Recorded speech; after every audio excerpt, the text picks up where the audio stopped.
ባለፈው እያየን የነበርነውን አራተኛውን ሐሳብ ዛሬ እንጀምራለን። አምልኮ የቤተክርስቲያን እድገት መለኪያው አራተኛው ነጥብ አምልኮ ነው። ስለ አምልኮ ነው ዛሬ የምናየው። ዛሬ ትንሽ ነገር ብዬ ምናልባት ቀጣይ ሳምንት ላይ እንጨርሳለን። የእግዚአብሔርን ቃል መጽሐፍ ቅዱስ የያዛችሁ ሰዎች ሲያሳዩኝ አንዴ አንሱና መጽሐፍ ቅዱስ በእጃችሁ ላይ ያለ ከፍ አድርጉ፣ በደንብ ከፍ አድርጉና አሳዩኝ። ጌታ ይባርካችሁ። ከግማሽ በላይ ሰው ይዟል። ተባረኩ። ቀጣይ ሳምንት ደግሞ ቼክ እናደርጋለን። ሁላችሁም ይዛችሁ ብትመጡ ደግሞ በጣም ደስ ይላል። ዮሐንስ ወንጌል ምዕራፍ 4 ላይ ዮሐንስ ወንጌል ምዕራፍ 4 ከቁጥር 21 ጀምሮ እንደዚህ የሚል ቃል አለ። ኢየሱስም እንዲህ አላት፣ አንቺ ሴት እመኚ፣ በዚህ ተራራ ወይም በኢየሩሳሌም ለአብ የማትሰግዱበት ጊዜ ይመጣል። እናንተስ ለማታውቁት ትሰግዳላችሁ። እኛ መዳን ከአይሁድ ነውና ለምናውቀው እንሰግዳለን። ነገር ግን በእውነት የሚሰግዱ በመንፈስና በእውነት የሚሰገድበት ጊዜ ይመጣልና አሁንም ሆኗል አላት ይላል። ጌታችን ኢየሱስ ክርስቶስ ከሰማራዊቱ ሴት ጋር ሲነጋገሩ ስላለው ሐሳብ ነው የሚያወራው። እዚህ ክፍል ብዙ ጊዜ ስለ አምልኮ ስናነሳ አንድ ሶስት መሰረታዊ ቃላቶችን አገናኝቼ እናገራለሁኝ ዛሬ። ከዛ በፊት ግን በዚህ ርዕስ እንድናውቀው የሚፈልገው በጣም መሰረታዊ ነገር ወይም አላማዬ አምልኮን አውቀነው እንድናደርግ ገብቶን እግዚአብሔርን ተረተን እንድናመልክ ነው። አምልኮ ምንድን ነው? አምልኮን የምናመልክበት መቆሚያችን መሰረቱ ምንድን ነው? ማን ነው ማምለክስ ያለበት? አምልኮ የሚያመጣልን በረከት አለ ወይ የሚል በተለይ በጣም አላማ አድርጌ የማወራው በአምልኮ የሚገኘው በረከት ሁላችንም የዚህ በረከት ተካፋይ እንድንሆን የአምልኮ መሰረት በደንብ ሊገባን ይገባል። ተረተን ስናረገው የበረከቱ ተካፋይ እንሆናለን። ብዙ ጊዜ አንድ የሚመስሉ አንዳንድም አንድ አድርገን የምንጠቀማቸው ግን ደግሞ ትንሽ ልዩነቶች ያሉ ከአምልኮ ጋር አብሮ የሚሄዱ ሶስት ነገሮች አሉ። ምስጋና፣ ውዳሴና አምልኮ። በእንግሊዝኛው ታንክስ ጊቪንግ፣ ፕሬዝ፣ ወርሺፕ። ፕሬዝ የሚለው በአማርኛ ውዳሴ ይመስለኛል። ምናልባት የተሻለ ቃላት ካገኛችሁ ትነግሩኛላችሁ። በእንግሊዝኛው ፕሬዝ የሚለው በአማርኛ ውዳሴ የሚለው ምስጋና መስጠት፣ ውዳሴና አምልኮ። እነዚህ ሶስቱ ነገሮች ብዙ ጊዜ አንድ አድርገን የምንጠቀማቸው ግን ልዩነት አላቸው። የራሳቸው ልዩነቶቹ ማለት ልዩነቶቹ ምን እንደሆኑ ባጭሩ አሳያችኋል። የመጀመሪያ ምስጋና የምንለው እግዚአብሔር ላደረገልን ነገር፣ እግዚአብሔር ለሰራልን ነገር፣ እግዚአብሔር ስለሰጠን ነገር፣ ስለተቀበልነው ነገር የምናመሰግንበት ነው። ኦልሬዲ ተቀብለን አገኝተን አድርጎልን ለእግዚአብሔር ምስጋና የምናቀርብበት ነው። ምስጋና ስለ እግዚአብሔር ጥበቃ፣ ስለ እግዚአብሔር አቅራቦት፣ ስለተመለሰልን ጸሎቶቻችን፣ እግዚአብሔር ስለከፈተልን በር፣ ኢቭን አሁን እንኳን እዚህ ጋር መገኘት ስለቻልን በእኛ ቤት እግዚአብሔር ስላሳየ ጥበቃ፣ ስለሰጠ ቤተሰብ፣ ስለሰጠን ጤና፣ ስለሰጠን ስራ፣ ስለሰጠን ገንዘብ፣ ስለሰጠን ትዳር፣ ለዛ ሁሉ የምናመሰግንበት ወይም ለእግዚአብሔር ምንሰጠው ምስጋና ይባላል ወይም ማመስገን። በዚህ ወቅት ደግሞ ብዙ ጊዜ እንደሚደረግ ሰዎች ትልልቅ የምስጋና ፕሮግራሞች ያደርጋሉ። የግራጁዌሽን ሴሌብሬሽን፣ ሌላም እግዚአብሔር ላደረገላቸው ነገር እንደዚህ እግዚአብሔር እንዲያደረገን፣ እግዚአብሔር ረዳኝ፣ እግዚአብሔር አገዘኝ፣ መንገዴን መራኝ፣ ከኔ ጋር ነበረ ይውልኝ ማለት ነው። ስለዚህ እግዚአብሔር ላደረገው ነገር የምናቀርብለት ምስጋና ነው። ለተቀበልነው ነገር የምናቀርብለት ምስጋና ነው። ብዙ ጊዜ ሰዎች አመስጋኞች አይደለንም ማለት ለመቀበል እንዳለን ልክ ለማመስገን ዝግጁ አይደለንም። በምንጠይቀው ልክ አመስጋኝ አይደለንም። ዛሬ የምነግራችሁ እግዚአብሔር ምልክት ሳያሳየን ልናመሰግን ያስፈልጋል። ያለ መመስገናችን ምልክት ሳያሳየን አንድ ሰው የነገረኝን ታሪክ ልንገራችሁ። አንድ ሰው ከጓደኞቻችን ጋር አንድ ላይ የሆነ ቦታ ነበርን አለ። ከዛ ጉዳያቸውን ከጨረሱ በኋላ ሁላቸውም በመኪናቸው ገብተው ወደ ቤታቸው ተመለሱ። ቤታቸው እየተመለሱ እያለ አንደኛው መንገድ ላይ ከባድ አደጋ ይደርሳል፣ የመኪና አደጋ። ስለዚህ አደጋው በጣም ከባድ ነበር። መኪናው ቶታል ዳሜጅ ሆኗል። ስለዚህ አምቡላንስ መጥቶ ሰውየውን ወደ ሆስፒታል ይዞ ይሄዳል። በተለያየ መንገድ ስለሆነ የሄዱት ሌሎቹ በሰላም ወደ ቤታቸው ደርሰዋል። የሆነውን ነገር አያውቁም። ከትንሽ ጊዜ በኋላ ግን ጓደኛቸው አደጋ እንደደረሰ ሲሰሙ ወደ ሆስፒታል በየአቅጣጫቸው እየሮጡ ይሄዳሉ። ጥቂት ደም ፈሷል፣ ትንሽ ነገር ነው። ሆስፒታል ገባ። ሐኪሞቹ በደንብ ካዩት በኋላ ምንም ነገር እንዳልሆነ ጤናማ እንደሆነ ነገሩት። ምንም ጉዳት እንዳልደረሰና ሰላም ነው። ስለዚህ ራሱን ቼክ ሲያደርግ እሱም ዳና ነው፣ ምንም ችግር አልደረሰበትም። ስለዚህ ደርሶ አዩ። ከዛ በኋላ ሰላም ሆነ። አብሮ ወደ ቤቱ መጣና ቤት ውስጥ ታላቅ የምስጋና ጊዜ ሆነ። በጣም አመሰገኑ እግዚአብሔር። ከዚህ ከሞት አፋፍ እንዴት አክሲደንቱን ሲያዩት ሰው የሚወጣ የማይመስል አክሲደንት ነው። ስለዚህ ከዚህ ከሞት አፋፍ እግዚአብሔር እጁን ይዞ ነው ያወጣው የሚል ድንቅ የሆነ የምስጋና ጊዜ ለእግዚአብሔር ቀረበ። አመሰገኑ እግዚአብሔር እንዴት እንደታደገ እሱ መሰከረ። ይሄ ሌላ እድል ነው እግዚአብሔር የሰጠኝ ብሎ ካሉ በኋላ ይለያያሉ። ስለዚህ ምስክርነት የሚሰጠው ሰውዬ ከዚህ ተመልሶ እየሄዱ እያለ ሐሳባችሁን ከሰበሰባችሁ እኔ እቀጥላለሁ መስማት ከቻለን። አንደኛው ከምስክርነቱን የሰጠው ወደ ቤታቸው ሲመለሱ መንፈስ ቅዱስ ይናገረዋል፣ ይጠይቀዋል ሰውዬን። አሁን አንተነ ይሄ ሰውዬ ነው ለኔ ምስጋና ማምጣት ያለበት ብሎ ይጠይቀዋል። ከዛ ገባኛል እኔ በሰላም ወደ ቤት ሄጄ ይሄ ሰውዬ አትስ ንብረቱ ተጎድቷል፣ ደንግጧል፣ ቆስሏል፣ ከሞት አፋፍ እግዚአብሔር አድኖታል። ይሄ ግን በሰላም ወደ ቤቱ የደረሰ ሰውዬ ነው ወይስ ከዚህ የዳነ ሰውዬ ነው እኔ ማመስገን ያለብኝ ብሎ ጠየቀኛል። አንድ ነገር ልጠይቃችሁ። ከዚህ ተነስታችሁ መኪናውን አስነስታችሁ ወደ ቤታችሁ በሰላም ስትደርሱ ተመስገን ትላላችሁ ወይስ የሆነ ነገር አስደንግጧችሁ ከተረፋችሁ በኋላ ነው አንተ አዳንከ የምንለው? ምግብ አንስታችሁ በልታችሁ በሰላም ምግቡ ወደ ሰውነታችሁ ገብቶ ጃጀስት ሆኖ ደም ስራችሁ ገብቶ ኖርማሊ ተመስገን እንላለን ወይስ የተበረዘ ምግብ አቆስሎን ከዛ ስንዲን ነው ጌታ ረዳን የምንለው? እኛ እንደጋር ከዚህ ነው ወደ ቤት ዘና ብዬ መድረስን እንደ ጋራንቲ እንዴት ነው የወሰድኩት? ከተነሳውበት ወደ አሰብኩበት የምደርሰው እኮ እግዚአብሔር ስለረዳኝ ነው። የጠጣነው ዋትን ሳይል በሰላም በጣም ብዙ ሰዎች ዋትን ብሎ ሞቷል እኮ። ብዙ ሰዎች ምግብ ፖዝኔስ ሆኖ ሞቷል። ብዙ ሰዎች በአደጋ ሞቷል። እኛ ምንም ጭረት ሳይደርስብን ወደ ቤት መድረሳችንን እንደ ጋራንቲ ልንወስድ አይገባም። እሱ ነው ያደረገው፣ እሱ ነው የረዳው። እዚህ የተገኘ ነው በእግዚአብሔር ነው። ከቤታችን ተነስተን እዚህ በሰላም የመጣ ነው በዛ። ለዚህ ጉባኤ አሁን ያለኝ መልእክት እኛ ጋራንቲ የምንወስደው ምንም ነገር የለም። ሁሉም የሆነው በእግዚአብሔር እርዳታ ነው። ስለዚህ እያንዳንዱ እርምጃችን በምስጋና የተሞላ ሊሆን ያስፈልጋል። ነጋልኝ፣ ሌሊቱ አለፈ፣ ጨለማው በራ፣ ብርሃን አየው፣ ተመስገን። ቀኑን በሰላም ዋልኩኝ፣ መሻ፣ ወደ ቤት የገባው ሊተኛ ነው፣ ተመስገን። በላው፣ ጠጣው፣ ተስማማኝ፣ ተመስገን። ሽንት ቤት ሄዳችሁ በሰላም ስትጸዳዱ ተመስገን። በጣም ብዙ ሰዎች መሽናትን ብሏቸው የሚቸገሩ ሰዎች አሉ። ከዛ ነገሩ ስንድን የሆነ ነገር ደርሰን ስንድን ብቻ ሊሆን አይገባም። ቀድመን ምንም ነገር ውስጥ ያልገባ ነው ስለረዳን ነው። ምንም ያልተፈጠር ነው ስለረዳን ነው። በሰላም የመጣ ነው። ከኔ ጋር ናችሁ? እስቲ ተመስገን በሉ። ስሙ ይባረክ። የቆም ነው ከሱ የተነሳ ነው። ብርሃንን ያየ ነው ከሱ።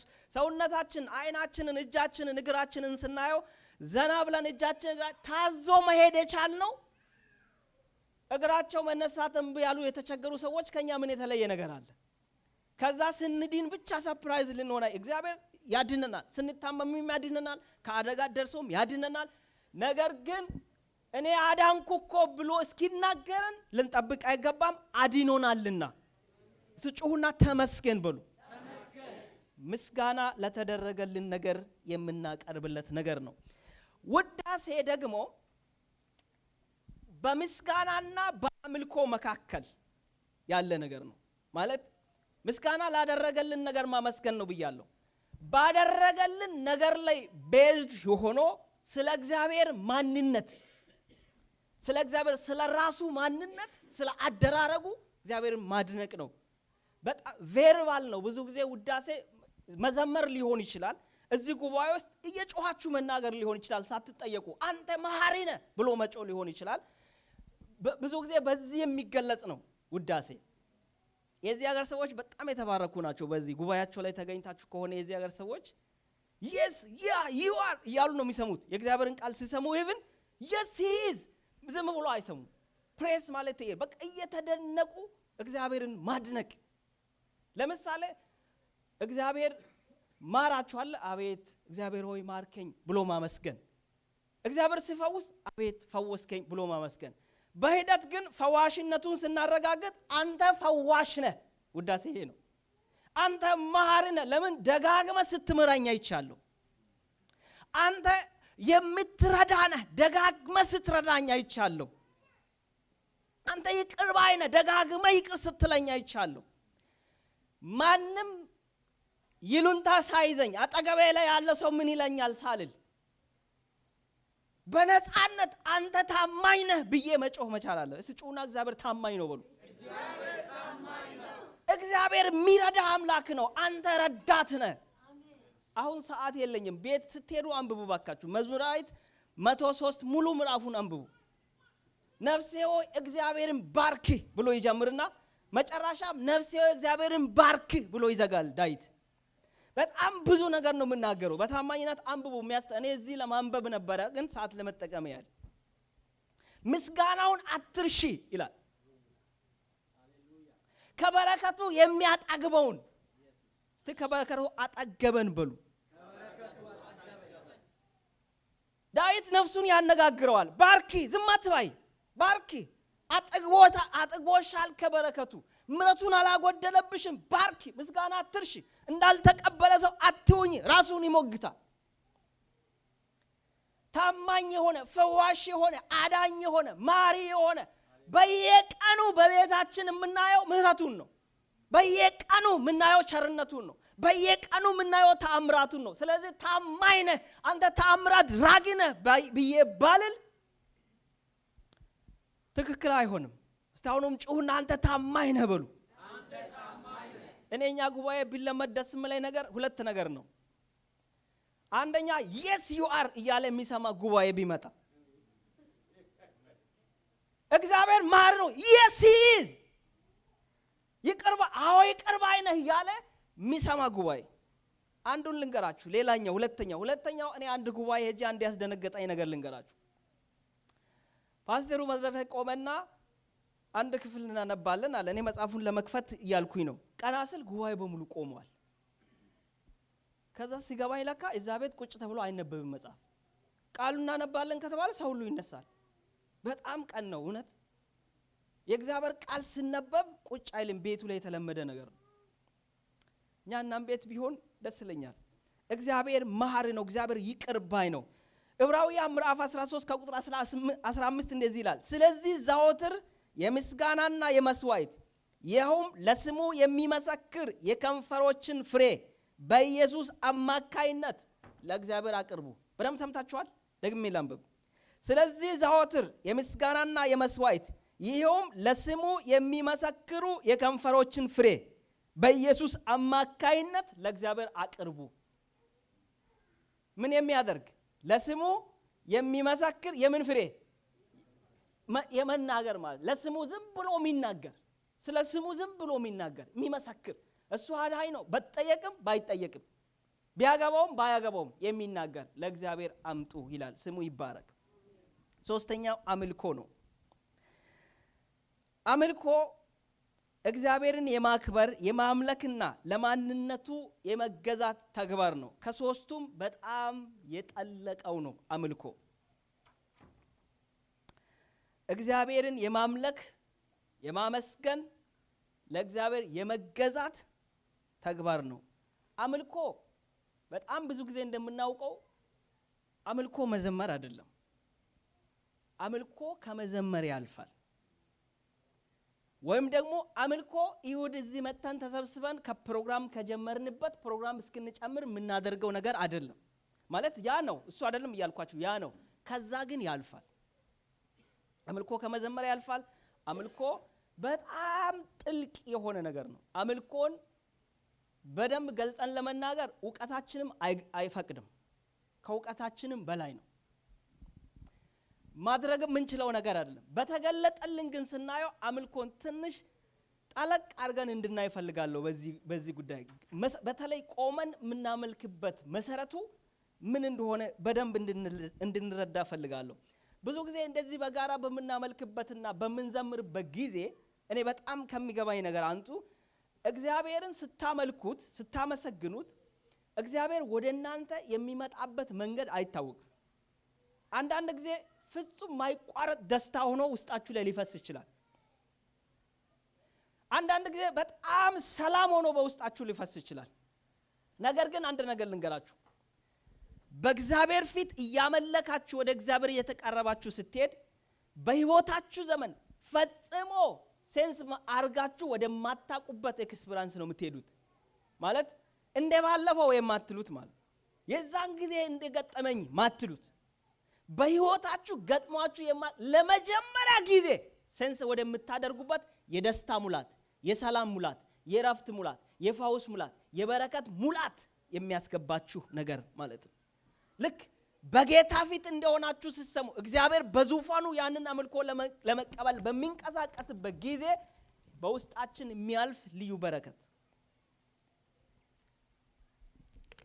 እነዚህን ሶስቱን ነገሮችን ላገናኝ፣ ምስጋና፣ ውዳሴና አምልኮ።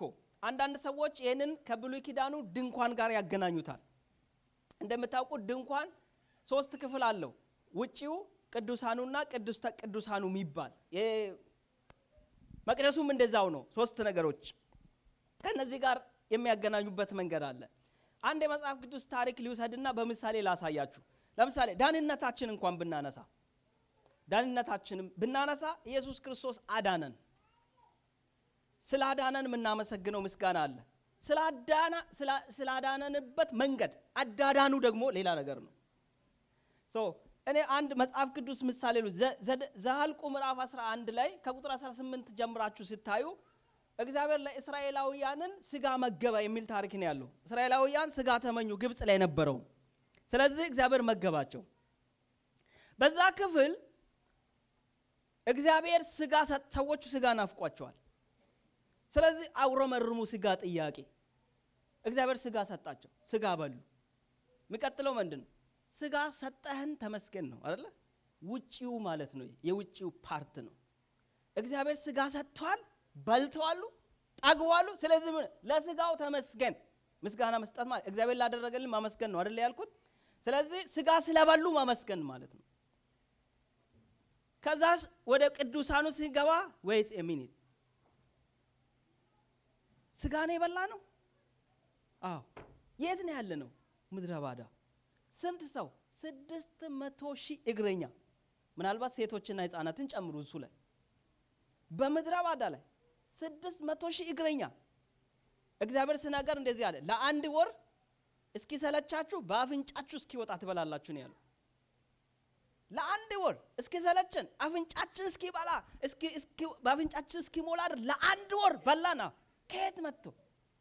ይሄ ውዳሴ ነው። አቤት እግዚአብሔር አደራረጉ! እግዚአብሔር ይችላል። ለአንድ ወር ይሄን ሁሉ ሰው በምድረ ባዳ ላይ መገበ።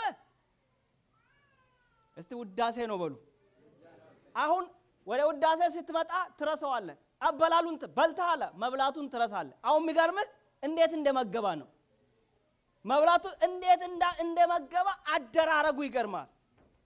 ኢየሱስ በመስቀል ላይ አዳነን ብለን ስናመሰግነው ስለ አዳዳን ስታስብ እንዴት ሆኖ ባሪያ ሆኖ አምላክ በሰው መልክ መጥቶ ከኔም በታች ተዋርዶ የኔን ጽዋ ጠጥቶ እኔም ሞትሱ ሞቶ ተኒቆ ተተፍቶበት ስትል ይሄ ውዳሴ ነው።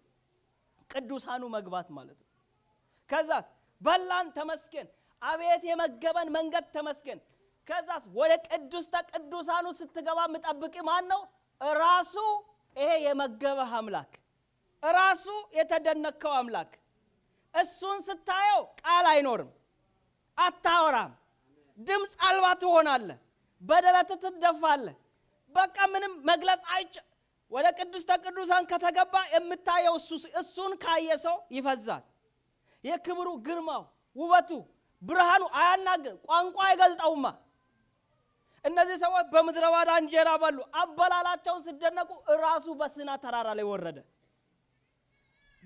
በግንባራቸው ተደፍቶ ሰገዱለት። ድምፅ የለም፣ ንግግር የለም፣ እግዚአብሔርን እያየ መናገር የለም። ዛሬ አምልኮ ለምትመሩ ሰዎች ያለኝ መልእክት ይሄ ትልቁ የእናንተ አሳይመንት ነው። እግዚአብሔርን ስናመልክ ከምስጋና ጀምረን እስከ አምልኮ ውሰዱን። በማመስገን ጀምረን ጌታን እንይ። አደረክልኝ፣ አዳንከኝ፣ ቀኑን ሰጣኝ፣ ባረከኝ ብለን አቤት እንዴት ረዳ ብለን ራሱን ስናይ የሚያፈዝ አምልኮ መንፈስ ይምጣ። ራሱን አይተን ከዚህ ፈዘን ተባርከን ተቀድሰን አጥንቶቻችን ባሉበት ተገጣጥመው ነፍሳችን ጣግባ ረክታ ይሄ የነፍስ እርካታ እግዚአብሔር ፊቱን ያብራልን። በአምልኮ መንፈስ መገስገስ ይሆንልን። ከመዘመር ያልፋል እግዚአብሔርን ማየት። ከመዝሙር በላይ እስቲ ከመዝሙር በላይ በሉና ጩሁ።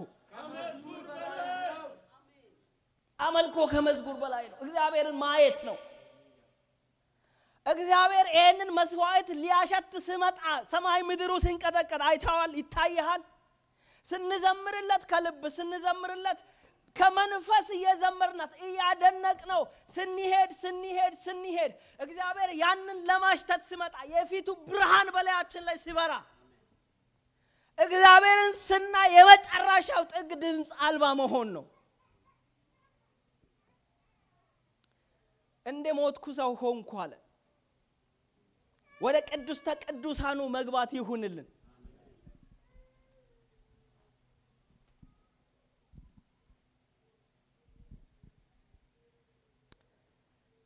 እንድናየው በደም የምፈልገው አምልኮ ስር የመጀመሪያ አምልኮ እግዚአብሔርን ከማወቅ የሚጀምር ነገር ነው።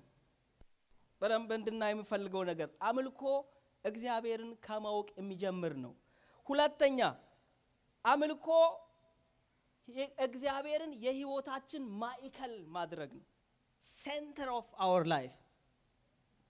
ሶስተኛ አምልኮ የህይወት ዘመን ውሳኔ ነው። አምልኮ መናገር አይደለም። አምልኮ ማገልገል አይደለም። አምልኮ ቸርች መምጣት አይደለም። ቸርች ሜምበር መሆን አይደለም።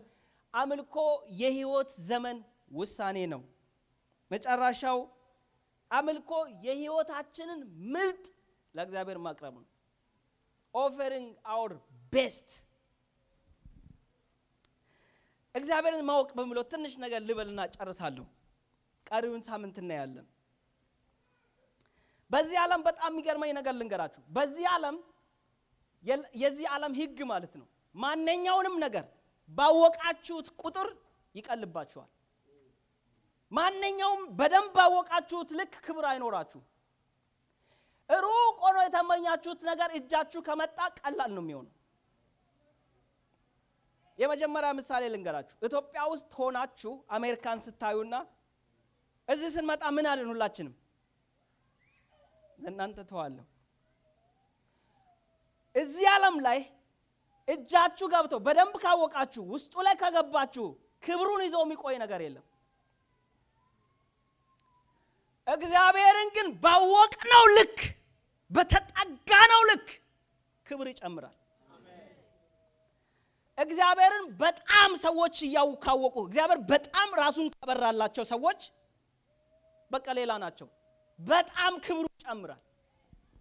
እግዚአብሔር በገባን ልክ ባወቅነው ልክ በተጠጋነው ልክ እግዚአብሔርን የምናከብረው ክብር ይለያል። ነገሩ ሁሉ ከዚህ ዓለም ተቃራኒ ነው። አንድ ምሳሌ ልንገራችሁ። ታሪክ ነው። በጥንት ዘመን የነበረ ቤተ መንግስት ነው። ያንን ቤተ መንግስት ሰዎቹ ለገቢ እንዲሆንላቸው አደሱት።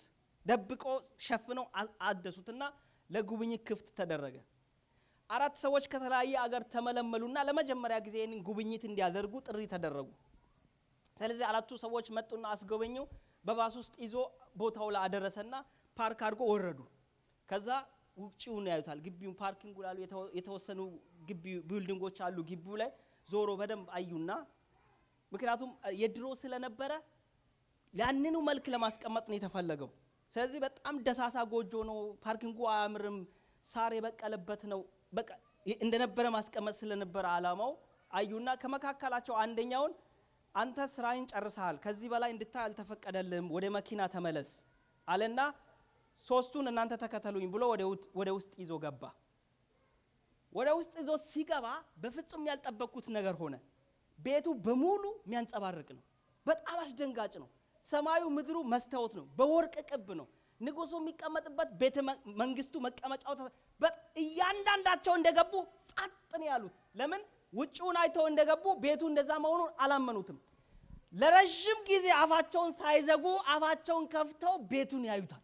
አስደናቂ ውበት ነው ቤቱ የተሞላ። ከዛ ጊዜ የፈለጋችሁትን ጊዜ ውሰዱና እዩ አላቸው። ለረጅም ጊዜ ሳይነጋገሩ ቆዩና ገና አንተ አያምርም መባባል ጀመሩ። ኦኬ አንደኛውን አንተ ከዚህ በላይ እንድታይ አልተፈቀደልህም፣ ስራህን ጨርሰሃል፣ አንተ ወደ መኪና ተመለስ፣ ሁለታችሁን ተከታተሉኝ ይሉና ሌላ ክፍል ውስጥ ይዞ ገባ። ሌላ ክፍል ውስጥ ዳውንስቴር ይዞ ሲወርድ ዳውንስቴሩ ላይ ስቴዲየም አለ። ትልቅ ስቴዲየም ነው። በቃ አሰራሩ የሚገርም ነው። እነዚህ ሁለቱ በጣም የሚገርም ነው። እንደገና በጣም ተገረሙ። ይሄ ነገር ሰው ነው የሰራው? በቃ አስደናቂ ነበር። ብርሃኑ ያለው ብርሃኑ የተሰራበት ስራው ዘመናዊነቱ በጣም ለረጅም ጊዜ ሲደነቁ ከቆዩ በኋላ አሁንም ሶስተኛውን አንተ ከዚህ በላይ እንድታይ አልተፈቀደልህም፣ ጨርሰሃል፣ ተመለስ ወደ መኪና ይለውና አንደኛውን የቀረውን ይዞ ወደ ልፍት ይገቡና አንደርግራውንድ ረጅም መንገድ ይወስደውና ከተማ አለ ከታች። ከተማው አስገራሚ ነው። ሁሉ ነገር ያለበት ከተማ። ድንገት እንኳን ዓለማችን ላይ ችግር ቢፈጠር መደበቂያ እንዲሆን ተብሎ የተሰራ ሁሉ መንገድ ያለው ሱፐርማርኬቶች ያሉት ማብራት ያለው ኤቭሪቲንግ ያለው ከተማ። ሰውየው ፈዘዘ።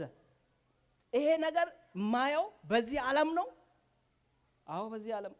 ከዛ በደንብ ካስጎበኘው በኋላ ከዚህ ማአት የሚያሳይ ነገር አለ። እስካሁን ያሳየውክ እዚህ ጋር ከምታየው 100% 1% ብቻ ነው። ነገር ግን ከዚህ በላይ እንድታይ ስላልተፈቀደ አንተም ተመለስ ተባለ። ተመለሱ። ከዛ ጉብኝታቸውን ጨርሰው እንደሄዱ ሪፖርት የሚያቀብሩበት ላይ ተጠየቁ ማለት ነው። ምን አያችሁ ሲባል የመጀመሪያ ሰው በጣም ተበሳጭቷል። ከዛ እናንተ ቀልደኛ ናችሁ፣ ስንት ስራ ትቼ ይሄንን ደሳሳ ሳር የበቀለበትን ልታስጎበኝ ተወስ። በጣም ተበሳጭ። ምን ምታይ ነገር እስቲ ንገረኝ፣ ምን ምታይ ነገር አለ? አንተ እዚህ ስንት ከሱ የሚያምር ቤት አለ አጠገቤ ላይ ብሎ ተበሳጭቷል። ሁለተኛው በአድናቆት ነው። በቃ እኔ ቃል የለኝም እንዴ ሁለታችሁም የጎበኛችሁት አንድ ቦታ ነው ተብሎ ተጠየቁ ማለት። ሳሳጥረው ከዚህ ምሳሌ እነዚህ ሁለቱ ሰዎች ያዩት ሴም ቲንግ ነው፣ ግን በተለየ ዲግሪ ነው ያዩት፣ በተለየ ደረጃ ነው ያዩት። ለዚህ ቤት የምኖራቸው ክብር ያዩበት ያህል ነው። የመጀመሪያ ሰውዬ ጎሳሳ ጎጆ ሳር የበቀለበት ፓርኪንግ ለማየት የማያምር ሰፈር ነው ያየው። ሁለተኛ ሰውዬ በጣም የሚያምር ነው። ሶስተኛው ሰውዬ ጋር የሚያምር ነው፣ ግን እሱ ጋር ደግሞ ለየት ይላል። ከዛኛው የጨመረ ነገር አለ። እግዚአብሔር በበራል ልክ ስንጣጋ እንደዚህ ነው። እግዚአብሔር የፈቀደልን ያለ መቼም ቢሆን እግዚአብሔር ስትጣጉ በፊት የምታውቁትን እየረሳችሁ ነው የምትወጡት። አትደነቁም። በፊት ለነበረው ሌላ አድናቆት ስለሆነ ሌላ መገረም ስለሆነ እግዚአብሔርን ስናመልከው አውቀን ገብቶን። ለምሳሌ ሾፒንግ ሴንተር ሄዳችሁ ሰርቪ ያረጋችሁን ሰው ምን ትላላችሁ? ቴንክ ዩ ብሮ ትላላችሁ አይደል? ሌላስ እግዚአብሔርን ቴንክ ዩ ጋድ። አንድ ቃል ነው የተጠቀምነው። ልዩነታችን ዕውቀቱ ላይ ነው የሚሆነው። ሰዎቻለ ወንድሜን ቴንክ ዩ ስልበትና እግዚአብሔርን ቴንክ ዩ ስል ለእግዚአብሔር ያለኝ ዕውቀቱ ነው ልዩ የሚያደርገው። እግዚአብሔርን አመሰግናለሁ ስል ማንን ነው አመሰግነ? ወንድሜን ስለው ልዩነት ቃል አንድ ቃል ተጠቅመን እኛ ውስጥ ያለው ለጉዳዩ ያለው ዕውቀት ነው የቃሉን ክብደት የሚቀይረው። ስለዚህ እግዚአብሔር ገብቶን ስናመልክ ገብተን ተረተነው ተመስገን ስንለው እያንዳንዳችን አንድ ላይ ተመስገን ብንለው እግዚአብሔር የሚቀበልበት መንገድ የተለየ ነው። ለምን እንደሆነ ታውቃላችሁ? እኛ በተረዳነው ልክ ነው ቃሉ ክብደት የሚኖረው። እነዚህ ኢየሱስ ክርስቶስ ሰማራዊቷን ሴት ሲያናግር የሴትዮዋ ጥያቄ በጣም የሚገርም ነው። የትኛው ቦታ ነው ስግደት ትክክል የሚሆነው ነው ጥያቄው። በኢየሩሳሌም ወይስ በዚህ ተራራ እንስገድ?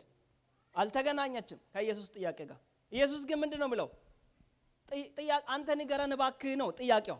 የቱ ጋር ነው የምንሰግደው? እውነተኛ ነገር ማወቅ የፈለገች ሴት ናት። ግን ደግሞ ወገኖቼ በጣም ልብ ብለን ካልን በተሳሳተ ጥያቄ እውነተኛ መልስ አናገኝም እግዚአብሔር ካረዳን በስተቀር። ክርስቶስ ባይሆን ኖሮ ሴትዮዋ የጠየቀችው ሌላ ሰው ቢሆን ኖሮ እነሱ የሚሉትን ነው ትክክል ነው ብሎ ማለት ኢየሩሳሌም ላይ ብትሰግጂ ለኢየሩሳሌም የሚቀርብ ከሆነ ወይም አይሁዳዊ ከሆነ ስግደት በኢየሩሳሌም ነው ሊላት ይችላል። ወደ ሰማርያ ከሆነ ነው አይ ስግደት በዚህ ተራራ ነው ሊላት ይችላል። ሲጀምር ጥያቄው ትክክለኛ ጥያቄ አይደለም። ክርስቶስ እንደዚህ አላት፣ ጥያቄ መሆን አለበት ለማንና እንዴት እንስገድ ነው እንጂ የት እንስገድ አይደለም ማለት። እናንተ ለማታውቁት ነው የምንሰግደው፣ እኛ የምንሰግደው ለምናውቀው ነው። ስለዚህ ለአብ በእውነትና በመንፈስ የሚመለክበት ጊዜ ይመጣል፣ እሱም አሁን ሆኗል አላት። እዚህ ጋር ጥያቄ የፈጠረኝን ነገር ልንገራችሁ። ኢየሱስ ክርስቶስ ሲናገር እግዚአብሔር ሲመለክ እኮ የመጀመሪያ ቦታ አይደለም። እግዚአብሔር በብሉይ ሙዳ ተመልኳል፣ በብሉይ ኪዳን ብዙ ጊዜ። ኢየሱስ ምን እያለ ነው? በእውነትና በመንፈስ የሚመለክበት ጊዜ ይመጣል ስል ምን እያለ ነው? ከዛ በፊት አልነበረም? አልተመለከም? ከዛ በእውነትና በመንፈስ የሚመለክበት ጊዜ ይመጣል፣ እሱም አሁን ሆኗል አላት። የመጀመሪያ አብ በእውነትና በመንፈስ የሚለውን ቃል ብናየው ጥሩ ነው። በእውነትና በመንፈስ የሚለው በተለይ በእውነት የሚለው እግዚአብሔርን ስለማወቅ ቴዎሎጂካል ነው። እግዚአብሔርን ስለማወቁ ነው። ቅድም እንዳልኳችሁ ማለት እግዚአብሔርን አውቀን ስለምናደርገው አምልኮ።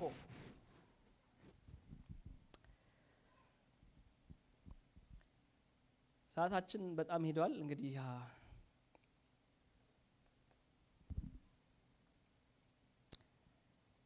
እድል ከሰጣችሁኝ ሳምራይዝ አድርጌ ልጨርስ። አንድ 5 ደቂቃ ልውሰድ። በማይሆን ቦታ ላይ ከሚያቆም እግዚአብሔርን በማወቅ ላይ የተመሰረተ ነገሮችን ሊዘልና እግዚአብሔርን ማወቅ እግዚአብሔር ከሰጠን መንገድ አንዱ ፍጥረት ነው። እግዚአብሔርን የምናይበት መንገድ ማለት ነው ፍጥረት ነው። በፍጥረት ነው እግዚአብሔርን የምናይ። እግዚአብሔር ትልቅ ነው፣ እግዚአብሔር ሁሉን ቻይ ነው። በቃ በደፈና ሁሉም ሰው እግዚአብሔር ትልቅ ነው ከምን እግዚአብሔር ትልቅ ነው ስንል ምን እያለን እንደሆነ ቢገባን በጣም መልካም ነገር ነው። እኔ የአስትሮኖሚስት ጥናት በጣም ይሲበኛል። በጣም ብዙ ጊዜ አየዋለሁ ይሄንን ነገር እና የእግዚአብሔርን ትልቅነትን በሰው ቋንቋ ለኔ በሰው ቋንቋ በደንብ ከሚገልጽልኝ ነገር ቢኖር የዩኒቨርስ ነው። የዩኒቨርስ ጥናቶች ነው። ዩኒቨርስ ላይ የሆኑ ነገሮች በጣም ይገርሙኛልና እግዚአብሔር ትልቅ ነው የሚለውን ለኔ በጣም ሴንስ ይሰጠኛል። ይሄ ነገር ትንሽ ነገር ላሳያችሁ። ለዛ ዩኒቨርስ ላይ ሳይንቲስቶቹ ያስቀመጡበት ሁለት ነገር አለ። ዲስከቨርን አንዲስከቨር ዩኒቨርስ ውስጥ በጥናት የተደረሰና ያልተደረሰ ነገር አለ። ያልተደረሰው ዳርክ ኤነርጂ ይባላል። እስካሁን ማንም ማያውቀው ዩኒቨርስ ላይ ማንም ጥናት ያላደረገው የዩኒቨርስ 95% ነው። ይሄን ሲምፕሊ ጎግል ብታረጉት የምታገኙ ነገር 95%ን የዩኒቨርስ ማንም ማያውቀውም እስከዛሬ ድረስ። ታዲያ ይሄ ሰው ከተፈጠረበት ጊዜ ጀምሮ ሳይንቲስት ሲጨመር አንዱ ካቆመበት ሲቀጥል ያጠኑት ጥናት እስከዛሬ 5% ነው። ያስደነግጣችሁ? እስካሁን ዩኒቨርስ ላይ የታወቀ ምንድነው ካላ 5% ብቻ። በ5% ውስጥ ምንድነው ያለው? እሱን ልንገራችሁ። ከ100 እስከ 100 ቢሊየን ጋላክሲ አለ በዚህ ዩኒቨርስ በተጠናው ላይ ማለት ከ100 እስከ 200 ቢሊየን። በጣም ትንሹ በሚባለው በአንደኛው ጋላክሲ ሚልኪ የሚባለው ጋላክሲ ውስጥ 100 ቢሊየን ከዋክብት አለ። በአንዱ በጣም በትንሹ ማለት ነው። ለምድር በጣም ቅርብ የሚባለው ጋላክሲ ዲዋርፍ ይባላል። በጣም ቅርቡ ለምድር ከምድር ተነስቶ እዛ ለማሄድ 25 ቢሊየን የብርሃን ዓመት ይፈጃል። ይሄ ምን ማለት እንደሆነ ለማወቅ ፀሐይ ከምድር 93 ቢሊየን ማይል ነው የምትልቀው። ፀሐይ 93 ሚሊየን ማይል ከምድር የምትልቀው። ከፀሐይ ወደ ምድር ብርሃን ለመምጣት የሚፈጀው 8 ደቂቃ ብቻ ነው። ስለዚህ 25 ቢሊየን የብርሃን ዓመትን በዚህ ካልኩሌት ስታደርጉ አእምሮአችሁ ክሊክ ያደርጋል። ከዚህ በላይ አልችልም ይላል። ለምን? ካልኩሌት ስታር ምን ያህል ርቀት እንደሆነ በመሆን ለማስቀመጥ በጣም ከባድ ይሆናል ማለት ነው። በዙሪያ ያሉ ሁሉም ፍጥረታት ጋላክሲ ውስጥ ያሉ ይንቀሳቀሳሉ፣ በከባድ ፍጥነት ይንቀሳቀሳሉ። ምድር በፀሐይ ዙሪያ፣ ፀሐይ በጋላክሲዎች ዙሪያ፣ ከዛ ፕላኔቶች ይሽከረከራሉ። በከባድ ፍጥነት ሲሽከረከሩ አንድም ቀን እግዚአብሔር ይሁን ካለ ጊዜ ወዲህ ወርቆ አያውቁ፣ ተሰብሮ አያውቁ፣ መስመር ሲቶ አያውቁ፣ ረብሸውን አያውቁ፣ በላችን ወርቆ አያውቁ። እስከዛሬ ስርዓታቸውን ይዘው ይሄዳሉ። በዚህ ልክ ትልቅ የሆነ አምላክ በጣም የሚገርመው ትንሽ ሆኖ ወርዶ እኔ ውስጥ ይኖራል። ቃላት ሊገልጡት የማይችል አምላክ ከ5% ብቻ ዓለም ባወቀችው በጣም የስንት ሰዎች አእምሮ ተደምሮ ያገኙበት ውጤት እኛ አሁን ዝም ብለን አንብበን እንኳን ለማውራት የሚከብደን ነገር በዚህ ልክ ሰማይና ምድርን በአንድ ቃል ሁኑ ስል የሆኑለት አምላክ ክብሩን ሁሉ ትቶ የኔ መኖሪያ አንተ ነህ ብሎ እስትጩሁና ይገርማል በሉ። አንተ ነህ የኔ መኖሪያ ብሎ እኛ ውስጥ ያድራል። ይሄ ሲገባን እኔ ውስጥ ያለ አምላክ ቴንኪው ስንል በዚህ ዕውቀት ስናመሰግነው ይሄ ቃል በእግዚአብሔር ፊት ቫልዩ አለው። የመጨረሻ አንድ ነገር ልንገራችሁ። ሰዎች አንተ እግዚአብሔር በስም ያቀሃል፣ በመልክ ያቀሃል፣ ላንተ ቦታ አዘጋጅቶልሃል የሚለው ማመን ይከብደዋል ለሰው ልጅ።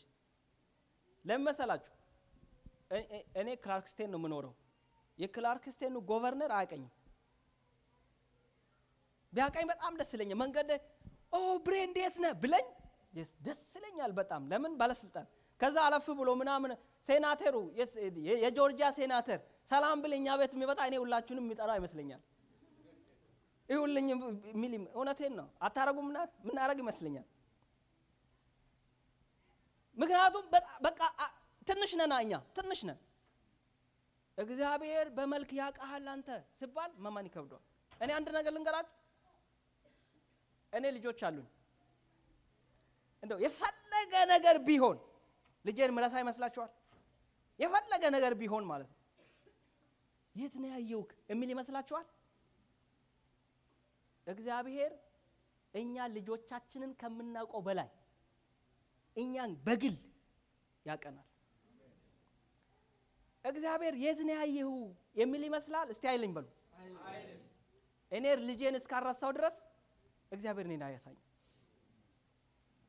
ለዚህ ማሳያ መጽሐፍ ቅዱስ ምን እንደምታውቃላችሁ? መዝሙረ ዳዊት ምዕራፍ 147 ከዛ በፊት በዩኒቨርሲቲ ላይ ያለውን የከዋክብት ቁጥር ልንገራችሁ። ጎግል አድርጉ ዝም ብላችሁ፣ ሴንስ የሚሰጥ ነገር ነው። 2 ቁጥር በኋላ 21 አለ። እኔ ለማንበብ ስለተቸገርኩኝ ጎግል አረኩኝ ማለት። በዩኒቨርሲቲ ላይ ያለው የከዋክብት ብዛት 200 ቢሊየን ትሪሊየን ነው የሚለው ጎግል ነው ነገረኝ።